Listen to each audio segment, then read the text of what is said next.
ওই মহিলার নামাজ হবে না, কারণ তিনি নামাজের ফরজ তরক করেছেন কাপড় থাকা সত্ত্বেও। তাহলে শাড়ি পরে যারা নামাজ পড়েন মহিলারা, নামাজ কি হয়?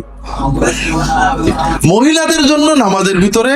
মাথার চুল থেকে পা পর্যন্ত ঢেকে রাখা ফরজ, শুধুমাত্র